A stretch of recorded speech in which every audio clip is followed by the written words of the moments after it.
Good morning, everyone. I'm Megyn Kelly. It's Wednesday, January 7th, 2026, and this is your AM update. Because if we don't win the midterms, they'll find a reason to impeach me.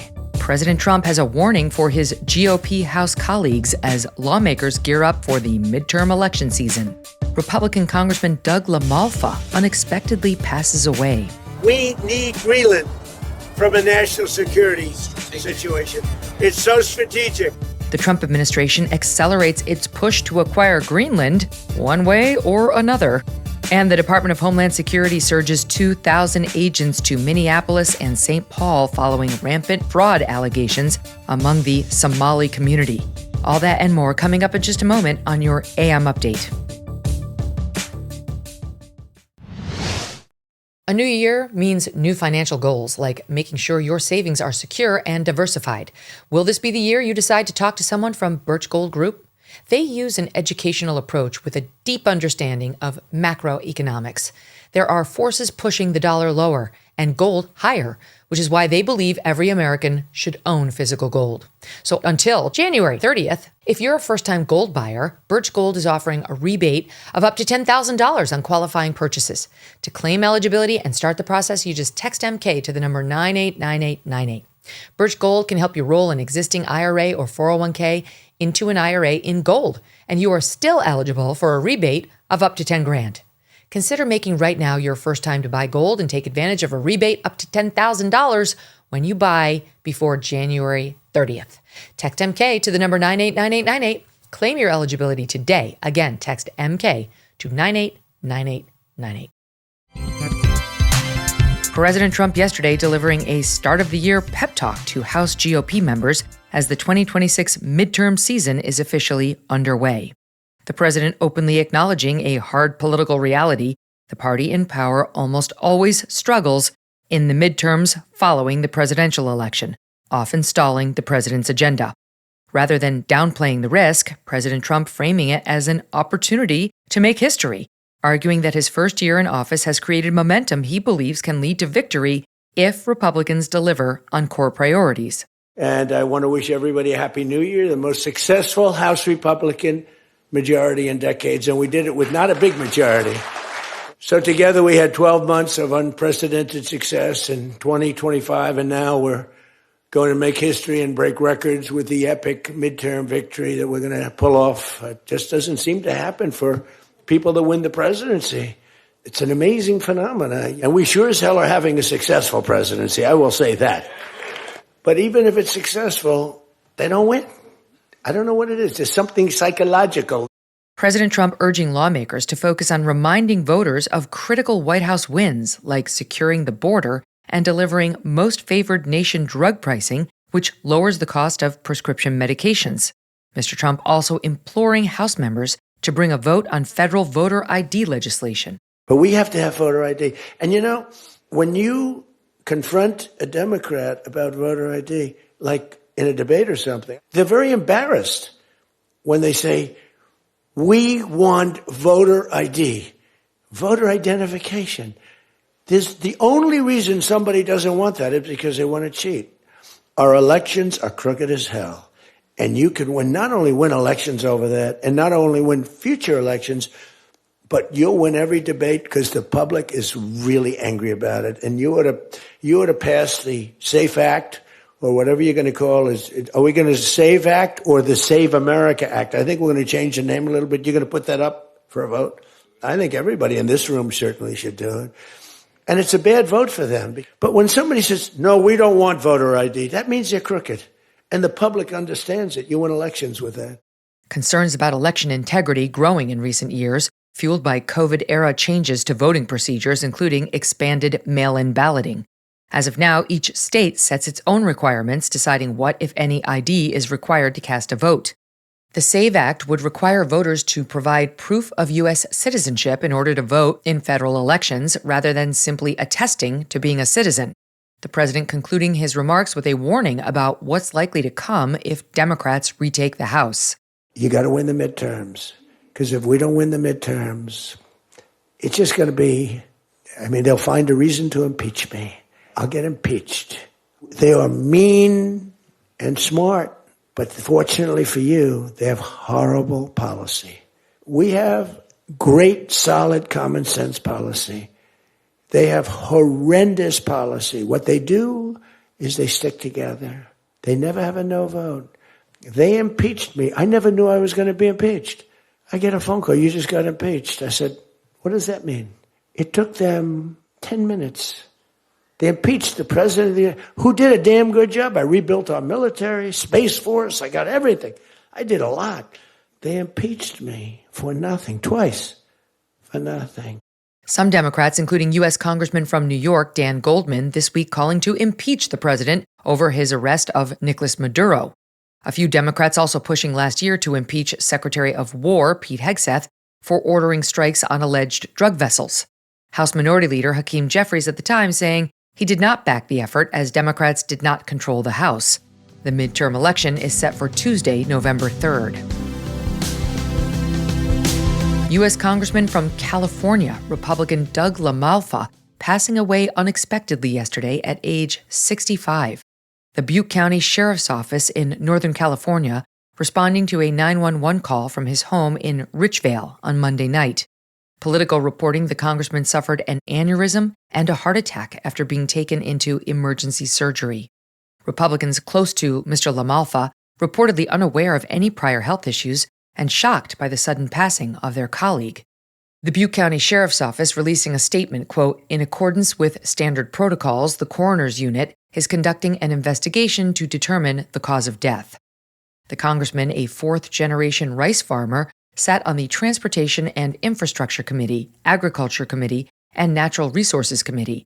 Congressman Tim Burchett of Tennessee, a Republican, posting this tribute to his colleague on X. I mean, this guy, salt of the earth. He was the epitome of what a true conservative was. I can't tell you how devastating a blow this will be to his family and just Congress and all of us. Anyway, say a prayer for his family, for some peace. President Trump yesterday morning echoing a similar sentiment. I want to express our tremendous sorrow at the loss of a great member, a great member, Congressman Doug Lamalfa. He was the leader of the Western Caucus, a fierce champion on California water issues, and a true defender of American children. He was a defender of everybody. And our hearts go out to his wife, Jill, and his entire family. You know, he voted with me 100% of the time. Representative Lamalfa is survived by his wife, Jill, and 4 children, and recently became a grandfather. Lamalfa's passing brings the already narrow GOP House majority to an even tighter margin, Republicans now at 218 to Democrats 213. Under California law, Governor Gavin Newsom has 2 weeks to call a special election to fill the seat, held by Congressman Lamalfa since 2013. Once announced, the election must be held within 140 days, potentially placing the election in June. The recent passage of California's new congressional maps will likely make it harder for a Republican to retain the seat in November's elections. Coming up, President Trump is ready to take Greenland for real. And DHS surges agents into Minneapolis following reports of extensive fraud allegedly perpetrated by its Somali community.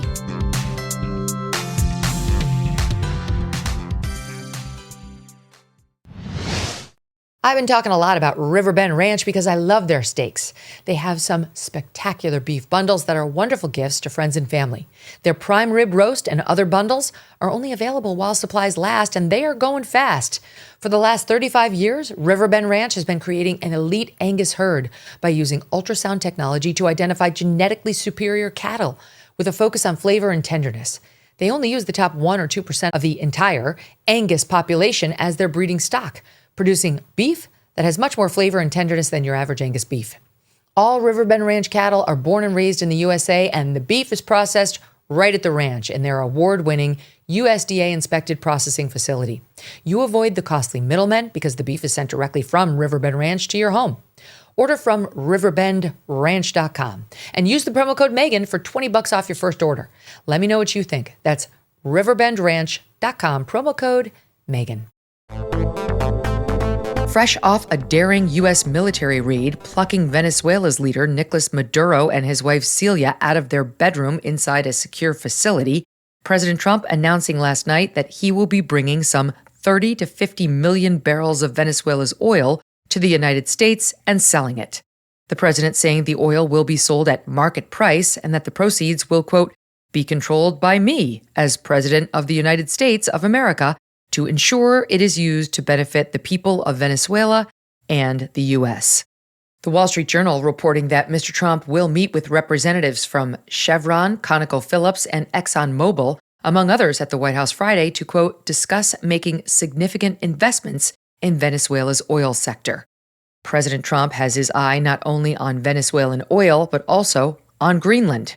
European leaders shuddering as President Trump once again renews his focus on acquiring the Arctic territory. After the Venezuela operation and the White House's new embrace of the Dawn Road Doctrine, or the right to control the strategic direction of the Western Hemisphere, the Trump administration showing it will not hesitate to act on matters it considers a priority. Secretary of State Marco Rubio stating it plainly in the press conference following the Maduro mission. We have a president. The 47th president of the United States is not a game player. When he tells you that he's going to do something, when tells you he's going to address a problem, he means it. He actions it. President Trump throughout the weekend putting a number of countries like Colombia, Cuba, and Mexico on notice, while adding this Sunday night aboard Air Force One. I will say this about Greenland. We need Greenland from a national security situation. It's so strategic. Right now, Greenland is covered with Russian and Chinese ships all over the place. We need Greenland from the standpoint of national security. And Denmark is not going to be able to do it, I can tell you. You know what Denmark did recently to boost up security in Greenland? They added one more dog sled. It's true. They thought that was a great move. We need Greenland from the standpoint of national security. And the European Union needs us to have it, and they know that. Greenland, the world's largest island and semi-autonomous territory within the Kingdom of Denmark, sits at a strategic crossroads between North America and Europe, directly across the Arctic Ocean from Russia. The U.S. currently operates a military base in Greenland, a key site for missile warnings and defense, as well as space surveillance. Greenland is also home to troves of natural resources, including untapped reserves of key rare earth minerals, critical for developing sophisticated electronics and military equipment, and major oil and gas reserves. Last year, Denmark's prime minister offering to allow the U.S. to increase its military presence in Greenland as a compromise. Political reporting yesterday, the offer has gained little traction. A European defense official saying, quote, the White House is not interested. On Sunday, the Danish prime minister releasing a statement, quote, it makes absolutely no sense to talk about the need for the United States to take over Greenland. The U.S. has no right to annex one of the three countries in the Danish realm. Press Secretary Caroline Leavitt releasing a statement yesterday, quote, the president and his team are discussing a range of options to pursue this important foreign policy goal, and of course, utilizing the U.S. military is always an option at the commander-in-chief's disposal. The clearest statement to date from the White House suggesting military force could be on the table. The Wall Street Journal reporting Secretary Rubio told lawmakers yesterday morning that there is no imminent invasion. Rather, the goal is to simply buy Greenland from Denmark.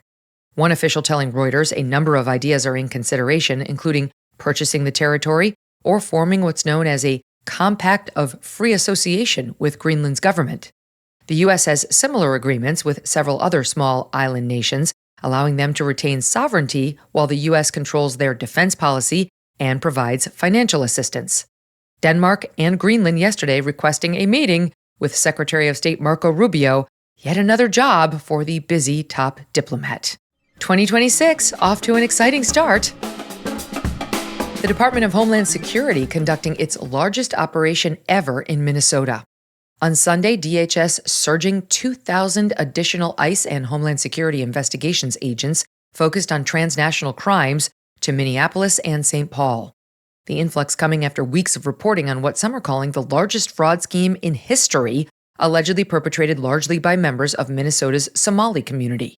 Prosecutors estimating the fraud could amount to $9 billion, though President Trump earlier this week suggesting the number might be far higher. A late December report by independent journalist Nick Shirley going mega viral, exposing Somali-run daycare and health centers in Minneapolis, allegedly receiving millions in taxpayer funding while seemingly providing few, if any, services. The scandal reaching a fever pitch in Minnesota, prompting Governor Tim Walz, a Democrat, to drop his bid for a third term. On Tuesday morning, Homeland Security Secretary Kristi Noem rolling into Minnesota to personally oversee the operation, which is expected to last 30 days, per CBS News. DHS posting videos showing dozens of heavily armed agents rounding up suspected illegal immigrants for processing. The Daily Wire reports ICE is positioning planes to quickly fly detainees from Minnesota to other parts of the country that have available detention space for deportation. Governor Walz yesterday at a press conference on his decision to end his re-election campaign, slamming the operation. The war that's being waged against Minnesota, you're seeing it. We have a ridiculous surge of apparently 2,000 people not coordinating with us that are for a show of the cameras. We are under assault like no other time in our state's history because of a petty, vile administration that doesn't care about the well-being of Minnesotans. CBS News echoing additional criticism from Governor Walz, pressing Secretary Noem without a hint of irony on whether such a large operation is a responsible use of taxpayer dollars. 2,000 agents is enormous. It is. How do you justify that to the American taxpayer? The American taxpayer is grateful that that resource allocation has been put here. We've never seen this kind of fraudulent and abuse of programs before in recent history. News Nation reporting nearly 34,000 illegal immigrants in Minnesota have been given final orders of removal, meaning they've been ordered by a judge to get out, but they're still here. Approximately 11,000 of those have criminal convictions. And that'll do it for your AM Update. I'm Megyn Kelly. Join me back here for the MK Show, live on SiriusXM's The Megyn Kelly Channel, 111 at noon East, on youtube.com/Megyn Kelly, and on all podcast platforms.